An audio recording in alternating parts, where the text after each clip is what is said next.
All righty. Week 2. I was pretty accurate in most of my comments after the first game with the way we played. So did a good job of watching from the sideline. But as we move forward, obviously moving into a different type of athlete. Obviously, playing another Power 5 school, Arizona State, manhandled Northern Arizona last week. So we'll have to really practice well and have good plans and try to improve in all areas, clean up some things that we had issues with, stay focused, and we need a good crowd.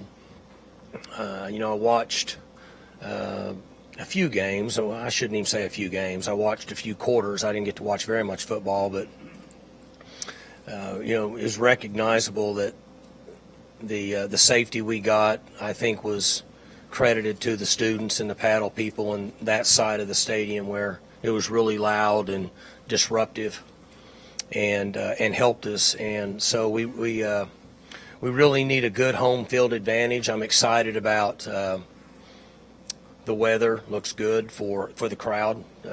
Not so concerned about it for football, but it'll be good for the fans and give everybody a chance to fill this place up and be really loud Saturday night. So I'm excited about that, being a part of it, sharing it with the fans, and watching our guys continue to grow and improve and see if we can correct and come up with a good plan for some of the issues we had Thursday night and move forward. I get the negatives of kind of being surprised a little bit by their offensive scheme with a bunch of younger guys in the back end. But what are the positives? I mean, because those guys, that's as big a adjustment on the fly in the middle of the game. And I understand the results, but once you learn, sometimes that's what you have to do. That can sometimes help you later on in the year. Well, the first thing is there is no substitute for experience and reps. And so on Friday, obviously I go and look at the tape, and then I have to sit down and give my opinion on what I think we did that was good, average, or not so good as coaches first, then tie that into what we feel like we got from the players and what we had actually prepared them for thoroughly or what we didn't. And so some of the mistakes that we made, well, I'm going to say that the ones that the general fan would see from the watching it on TV or from the game were made with youth. It's the first time it's ever happened to them. So, they have to see it. We have to coach it. We have to correct it and then try to make it better. It will not be the last time some of that happens with young players, period. That's just a fact. We were very, very mature a year ago at the 2 linebacker spots and the 5 safety spots, corner safeties, whatever you want to call them. Very mature. I mean, we all know that. So 2 of those guys are playing in the pros. One's playing for Ohio State, one's playing for LSU, one's playing for the Washington Redskins, and the other one's playing for us. The other one's not here, was an All-American. So we're replacing those guys with some guys that don't have as much experience, and that's really what you run into. So it's a simple solution that takes a little bit of time to evolve to it. As coaches, what we need to do is try to find how much that we can correct in 1 week to get ready for the next game on Saturday. Mike, you said you were pretty accurate. Anything you weren't accurate about? Anything you saw in film that you didn't mention to us? No, I thought I had a pretty good idea. It was most of offensively we were pretty good. We didn't run block as well as we needed to, so I was pretty accurate with all that. We were not as good in special teams as I wanted to be. We were in the return game we were fine, And then obviously in target punting, we were fine. But protection-wise and a couple other things, I didn't think we were very good, and I was correct. Those are things that we need to get cleaned up. We should be able to correct those a little quicker than some of the schemes on offense and defense. And then defensively, some guys that were out there for the first time in their life saw some things that they had never seen. And so it was new to them, and unfortunately, most of the time, that's what you get. Mike, were those guys on defense in the right place, just didn't make a play because of inexperience, or was it also a matter of getting in the right place? Both. You have communication that takes place from corners to safeties, safeties to linebackers, goes on throughout the game. And so veteran players can keep their eyes on something and move around and see something and relocate and still hear and get communicated, then pass communication on. Young players see things happen. They're trying to figure out what to do and where to go, and they don't even hear anything. So the communication needs to improve, and both things you mentioned took place in that game. Coach, after Thursday, you were talking about how you couldn't really talk about Mason's performance because you had to go back and watch the film. Have you been able to watch the film, and what were your thoughts on Derek Mason's first performance as a defensive coordinator for you? Well, as a group, we weren't as clear on the headsets as we were last year because they're all new. And there's a lot that goes on game day. So there's communication with the defensive coaches in different areas, communication on blocking schemes, route concepts. They take it all in, then they've got to get it communicated, then get it to the players, get him back on the field. There's a lot that goes on, and I don't have any way to make it happen smooth without experience. They need experience working together just like the players do. So the good news is 90-something% of it is correctable. And it's just based on communication and experience and everybody learning to work together. DeAndre Jackson mentioned last week that he's having transcript issues. Do you expect those to get taken care of somewhat quickly? That is a day-to-day gig. I mean, I can't answer that. That's out of my hands. They could call us up and say he's good, and they might not call us for a week. I'm not sure. Did you know about that before last week? It seemed like a quick thing to happen all of a sudden. Well, it's difficult to communicate when you're working with the NCAA. You might get some information from them, then you might not hear from them for 2 weeks. So we knew that he had some things to get taken care of, but we didn't really know for sure nor how long it would take. He's done all of his part, let's put it that way. Now we're just waiting on the clarification. It shouldn't be much further away, I wouldn't think. You mentioned you weren't necessarily thrilled with the run blocking, but did you learn much about your running backs? Did you learn as much as you had hoped in the first game? I mean, I was pretty close. I mean, they gave me about what I thought they were going to give me. You're talking about the backs? Yeah, the backs. Yes. Yeah, Sure. I know Jaden Nixon and Ollie Gordon got some extra time. What did you think of those two guys? I mean, Ollie didn't get a lot of time. Made a play, now and then, and I thought Jaden gave us about what we thought he would give us in his career. And then, Dom runs hard. We didn't run block very well. Does Jaden have a chance to be kind of an ideal complement for Dominic because their styles are quite a bit different? He's more shifty and explosive and gets in the open field, can run away from you. So they're two different kind of backs. And Dom at some point in his career should become more elusive. We're having, we talked to him about trying to run, make a guy miss more so than just running through him. And I think he understands that, and he's trying to do some of that. But before it's all said and done, we'll end up needing 3 or 4 backs just from the beatings those guys take during the season. I know he's got a lot of ability, but it was strange to see Langston Anderson, and he kind of looked like a receiver in his first playing experience at this level. Because even though he's been around, he hadn't played in games much. Would you assess him kind of that way? Yeah, I mean, he played and did some things, did a few things good, and then played like he hasn't played in 3 years, which he hasn't played in 3 years. Of quite honestly, I was just excited that he made it to the game. Truthfully, he's been very unfortunate with things that have happened to him. That if it wasn't one thing, it was another.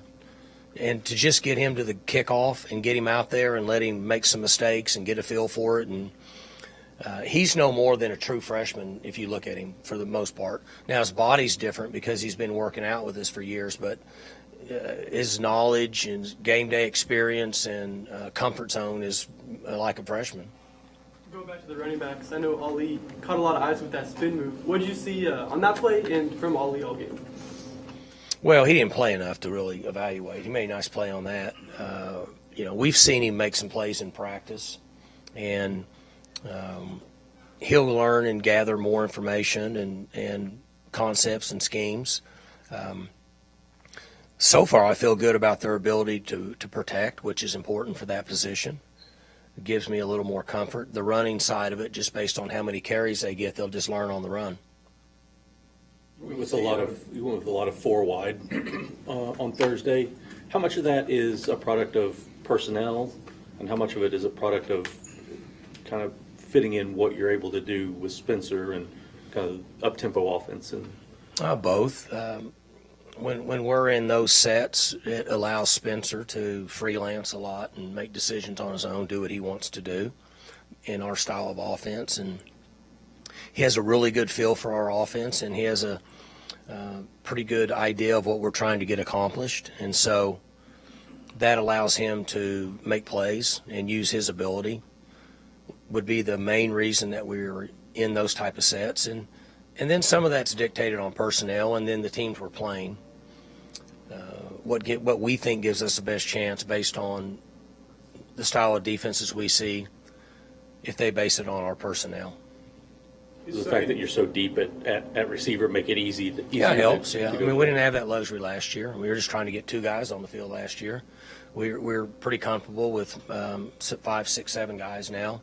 At some point we'll get Bray back. I'm not sure when that'll be. But we've got some depth this year compared to what we've had. What do you see out of Arizona State?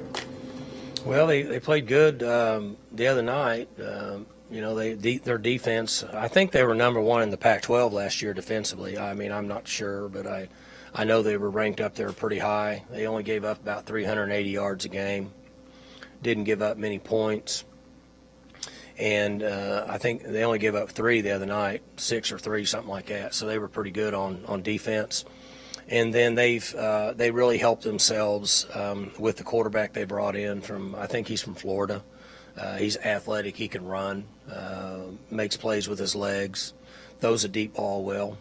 So it'll be a good challenge for us. We'll get a really good feel for where we're at as a football team after this game, because we're going to play athletic guys that are big and physical. They've got big physical linemen. Their offensive line's good. We'll be challenged in those areas, so we'll get a good feel for where we're at. Two things. I compared their numbers in the opener to what they did last season, and the run-pass percentages and all of that was almost identical. The other interesting thing about them is they have 2 new coordinators, but Brian Billick is their chief offensive analyst, and Marvin Lewis is their chief defensive analyst, and obviously Herm Edwards is an NFL guy. So arguably the 3 guys with the most say, or at least a big say, are all NFL guys. Yeah, they've got quite a few NFL guys on that staff that are in different roles that you can see some NFL stuff in what their schemes are on offense and defense. And obviously he's got a long history in the NFL, and certainly those other 2 guys have a lot of history in the NFL and made coordinator changes. There's some similarities at times in what they did offensively. Defensively, a little different. Last year, a lot of pressure, a lot of cover 1 and stuff, not so much the other night. I mean, maybe they just said we're playing Northern Arizona and we're going to play this and play the base the whole game and not show anything for the next game. They could that could be their thought process also. special teams wise, completely different last year than they were Thursday night. So maybe real vanilla against Northern Arizona to not show anything, and then be considerably different, more similar to what they were last year against Oklahoma State, because they have the same guy doing it. Slocum's boys doing it, son, so he's running their special team. So they might have some changes based on what's happened, and then maybe they're not really. We won't know that, so we have to kind of prepare for both. Is there a specific area that you're looking towards this week when you're looking at the roster, that from this week for Central Michigan moving on, is there a specific position or area that you want to hone in on more, especially with a new quarterback, new adjustments, new coordinators? On their roster? Yes, on their roster. Like if you're game planning out a specific area of your team that you want to be able to have it make proper adjustments going into this week. Well, we have to control their quarterback first. He's a good player. He throws a deep ball really well and makes plays with his legs. If you don't contain him, he's going to take off and run. He can really hurt you. So, I mean, most of my meetings with the coordinators, getting into that type of information was tomorrow morning. But just from what I see, I'm gonna guess the first thing we need to do is control their quarterback. What kind of NFL schemes do you see Billick, Edwards, and Lewis bringing to Arizona State? Well, it's not necessarily schemes. Some of it is just alignment, and when you look at what they did defensively last year. The new thing in college football is mixing in 3 down. You see a lot of 3 down in certain situations. They didn't play 3 down.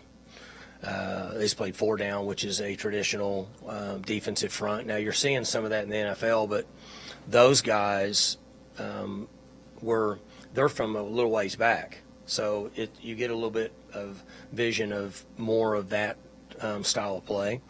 And then there's almost 30% the other night of under center play for Arizona State. You don't see that. When Billick coached, it was under center. And so that was more of what you would get from that generation of NFL coach. You guys are honoring the 2002 team on Saturday. What do you remember most about that team? Man, you're asking me to go 20 years back. When you get my age, you'll understand that that's difficult to do. Was that the Houston Bowl team? So that was our first bowl when Coach and I were here, Coach Miles and I were here. And I think we had to beat Baylor to become bowl eligible. And that was a big deal for us because they hadn't, prior to Les and I coming in, I don't think we'd been to a bowl in a while. And so that was a big deal for us. And once we were able to get that accomplished, we're going down and playing a bowl. We played Southern Miss, I believe. Coach Bauer was the coach, I think. And, they were always well coached with him. He was a good football coach. And I remember winning the game. I think Tatum Bell broke a long run, but I can't remember for sure. That's all I got. Do you remember anything about Fields and Woods, maybe off the field, their connection? Off the field? Yes. Not that I can think of. What about on the field? Well, they were good. They matched up a lot. They were really good on the field. I don't know. It might have been the next year. I think they started really working good together. I don't know. Was it that year or the next year? I can't help you, man. Yeah. So They were good in 02. Yeah. I think they were too. That's way back for me. But That's the game where you beat OU 38-28. yeah. So they were already playing good together in 02. Yeah. They had played good. Yeah, that's right. They were playing good that year. Those guys had a good feel, both highly intelligent. Both. Fields was good enough to play quarterback in the NFL. He just chose to play baseball. Both very savvy football players. Jones, the running quarterback for Arizona State, obviously he's good, but I couldn't help but notice the play of their backs. They've got the transfer from Wyoming that went over 100, but they got a couple of other backs, including a freshman that got in that they were pretty impressive. Yeah, they're good skill players. I mean, you're talking about guys that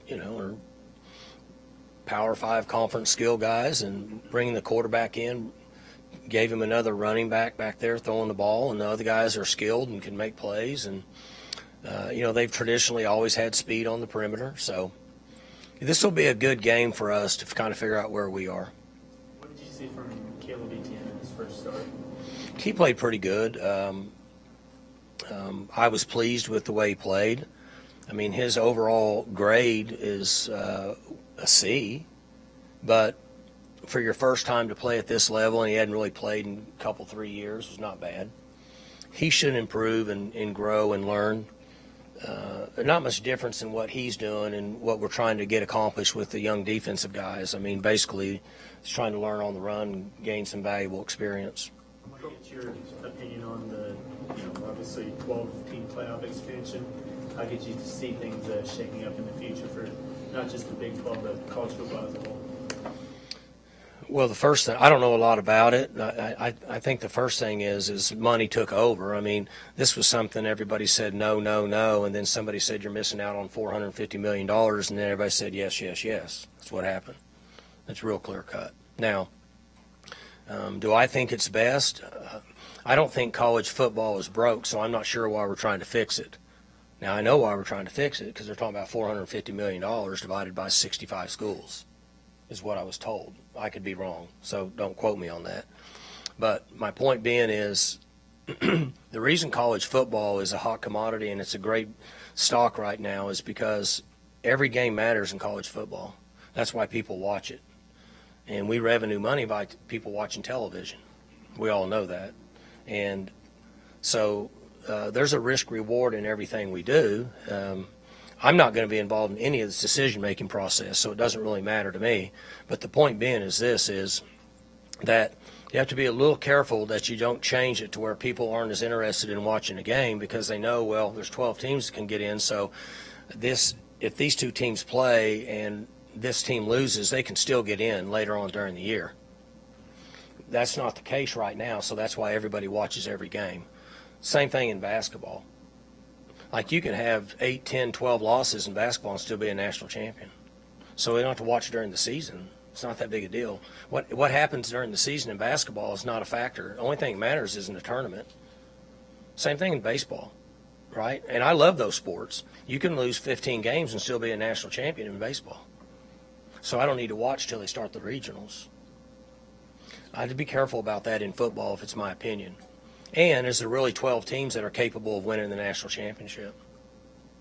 I mean, you guys do this for a living. You can go back and look every year. Are there really 12 teams that deserve to be in a playoff for a national championship?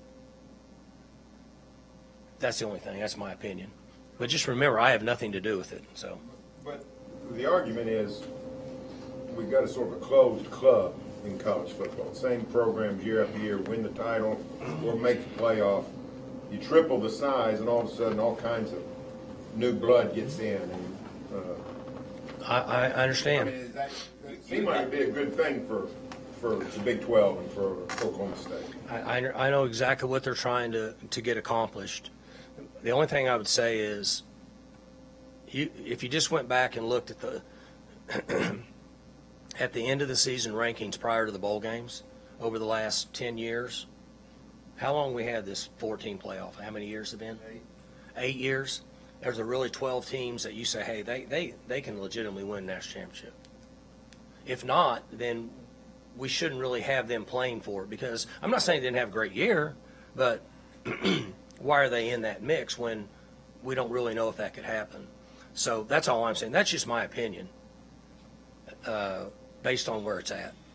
Mike, the Big 12 and the Pac-12, you alluded to this last week in a way, facing interesting futures with regard to pursuit of money, right? Media contracts, negotiations are coming up for both leagues. Trying to adjust without some pretty important programs moving on, OU Texas here, USC, UCLA there. Is there a subplot to your game Saturday whereby you can help the Big 12's cause by doing well against the Pac-12 team? Big 12 is already they're ahead. We're fine. Big 12 is already working on it. We're in good shape. Where's that faith come from? I'm getting good information. I mean, I don't know, but I'm just saying the Big 12's in good shape. So you could win or lose by 40 Saturday. It has no bearing at all. Well, that would have more bearing on my locals, but this game's not going to factor in that at all. We're in really good shape with the direction we're going, and we're making good headway. Let me ask you this. You said you referenced something about might head west, might look west if the Big 12 were to realign or expand. Would Arizona State make a good Big 12 conference member? There's two things there. The first thing is that just like the comments that I have on the 12-team playoff, none of this factors with me. You know that, right? This is all athletic directors, presidents, and the Big 12 conference. They're going to make those decisions, not the coaches. They don't call us. Well, I shouldn't say that. The president of Oklahoma State University calls me all the time about things like this, and so does the conference commissioner. But I'm not going to be able to say, hey, I want this school, you go get them. They're going to do what they want to do. And that's based on the negotiations at the media table with those teams. But I just think that we all realize that at some point this league is going to grow and the Big Ten is going to grow. That's what's going to happen. From a football perspective, Arizona State might not make sense. You said you hit a home run, was how you put it last year, with the teams That we had available. Bowlesby had. Yes. Yes. It's no secret. The four corner schools in the Pac-12, the two Arizonas, Utah, Colorado, and that was the next foursome to join the Big 12. Would you consider that a home run? If they pay us good media money and budget-wise in the conference, we don't take cuts, and athletic directors can divvy up the money amongst the athletic department, and we can stay on the same curve, it was a good move. That's all it comes down to. I mean, you know this. You're writing about it all the time. It's all turned into money. So, I'm guessing at some point when our commissioner goes to the table and says, whatever schools, how do you feel about these schools? And they say we're interested, then okay, let's play that game. They say we're not interested, they're not going to play that game. I mean, I think that's as simple as it gets. So I can't answer that question because I think there will be some teams that might not be or might not have as much notoriety from football that end up in a Power 5 league based on other reasons. That could happen. I just don't know that for sure, but that could happen. So speaking of Arizona State, I know this Sunday is 9/11. It made me think of Pat Tillman from Arizona State. It made me think of Pat Tillman from Arizona State. What do you know about the impact he's made on just football in general and just as an American citizen as well? Well, I'm a big military guy. I've always said this. First responders and military guys, when there's fires and buildings blowing up and people shooting guns, they run in and stop it. I run the other way. I don't want to run into something like that. I'm not tough enough to do that. Those guys do it. So he gives up an NFL career and says, I'm going to go fight for my country. And that's a big deal. I mean, so that's the ultimate sacrifice and should, in my opinion, be rewarded with the ultimate respect, is to go fight for our country. So we can all do what we're doing today.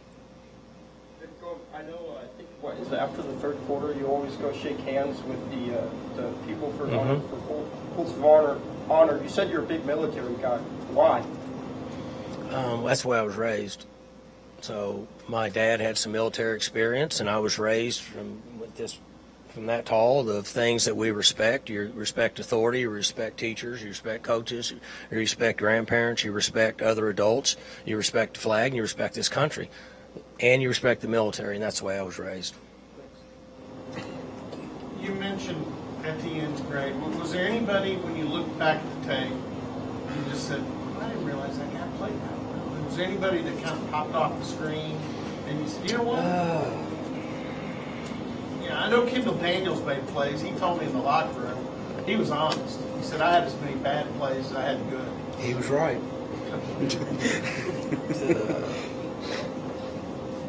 Schultz was playing his first time at Cowboy back. I know he did a lot of snaps. Yeah.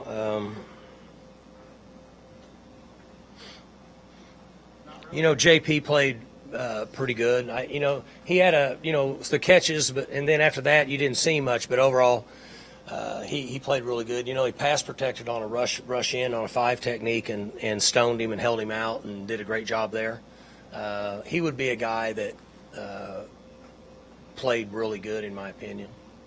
Is he just good? And we need to start figuring that out. What's that? Is John Paul Richardson just really good, and we need to start realizing it? He's got to make plays, but he's fast, he's shifty, he's tough, he's intelligent, and he's learning to be a good route runner, and he likes to play football. And, you've been around a lot of guys like that. And so that's really who he is right now. Is he arrived yet? No, he hasn't arrived yet, but he's moving towards that. And now he's just lacking live reps, experience. He needs 150 plays in live games and to kind of get over that hump, but he's heading that direction. How did your tight ends play? They played pretty good. We had a couple. We had an A-, we had a B, and we had a B-. So those are pretty good grades. It's hard to grade well for us. Like ETN got a C. Very few linemen ever get more than a B here, and most of them get B- and C's. So he played pretty well in his first game. But those guys are all kind of A-, B-ish, so they played pretty good. This is a guy that obviously you're grading on those tight ends. We've talked about how far he's come, but is it really impressive when you look at it to see that he's catching a pass when he just converted to that position? I mean, he looked somewhat smooth catching it. He did. He likes to play football. He was willing to make the move.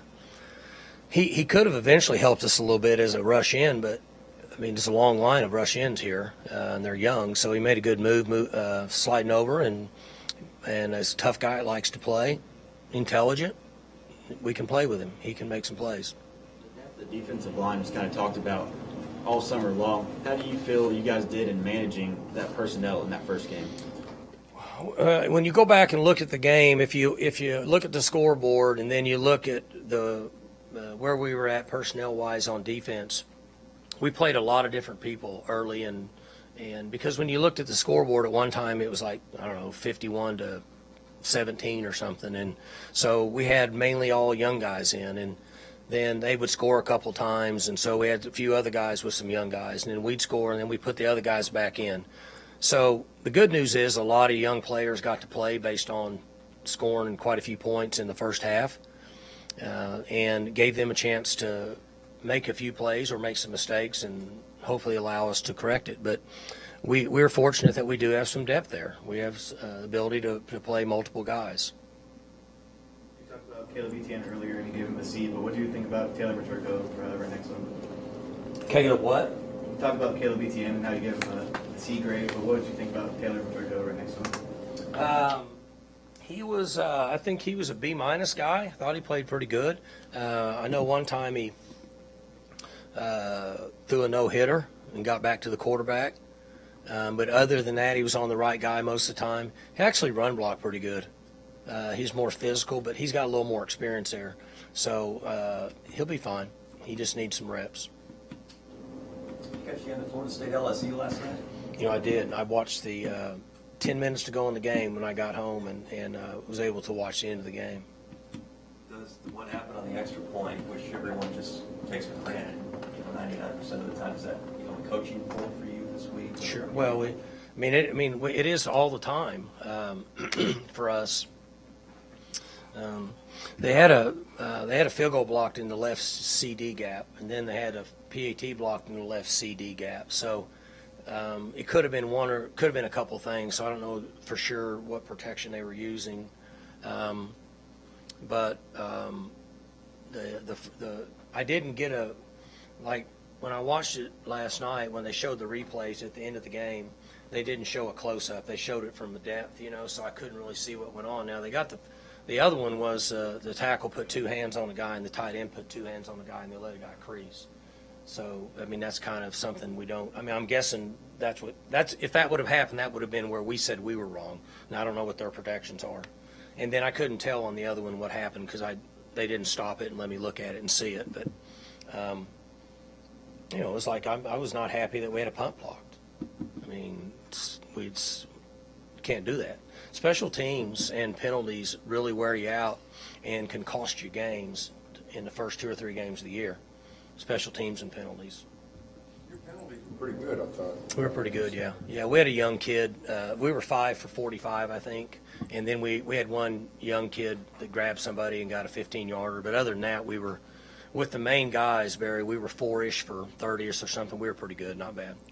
What was this is just maybe a little random, but what was the review when on the interception that was overturned when there was offsides? What were they reviewing there? They just wanted to try their stuff out. Okay, so you got next one. There is no review. So I thought maybe you can review offsides, and I've never been told that because I've never asked it. And so I asked the guy on the side, I said, is this a reviewable play? And he said, absolutely not. And I said, well, then do you know what they're doing? And he said, no. And I said, well, you're wearing the earpiece. I'm not. And he said, I have no idea what they're doing. And so when it was over, he said that, I think he said that they intercepted and the catch was in bounds, which we all knew.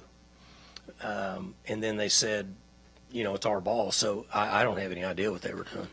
I really don't. It was the most random thing I've ever seen. Yep. We got Pac-12 refs coming in this week? Or is that He hasn't assigned them yet. Well, not always, and I need to check with Greg. He was working yesterday, and then obviously working last night all the way until that they decided what to do when that kid's knee didn't go out of bounds. When they were showing the 3 guys up there that had all the soft drinks and the hot dogs and stuff everywhere, and they were sweating there at the last second. You saw them all standing there like this. They're talking to Greg in Dallas, would be my guess, and Greg Burks. And so he earned his money yesterday all the way up until late last night. So I haven't had a chance to find out. Either it's signed in the contract, or they will assign a team from a certain conference. I'm not sure what this game is. With the growing number of NFL guys that you have, how do you keep in contact or keep up with once their season starts, of just to kind of keep tabs on them as your season's going on? Chris Deal in media for me, he keeps me updated on all of them, and I was able to talk to those guys, all 5 of those guys that made a roster the other day, and then Jalen came back. I didn't know he was going to come back, and so he'll keep me updated on those guys, and then most of them on their open date they'll come back, come down the sideline, things like that. So we had those 5, and then we had 4 guys make practice squad. I think Tay and Izzy and did Stoner make practice squad? Stoner made it, and somebody else made it. One other one. Anyway, we had 9 total that made it this year, 5 live and 4 practice squads. I'll think of who the other one is. Justin sends out those care boxes where they get OSU gear. Yeah, they get all their stuff. Yeah, send them all their stuff. So, what else? Anything else? All right, guys. Thank y'all.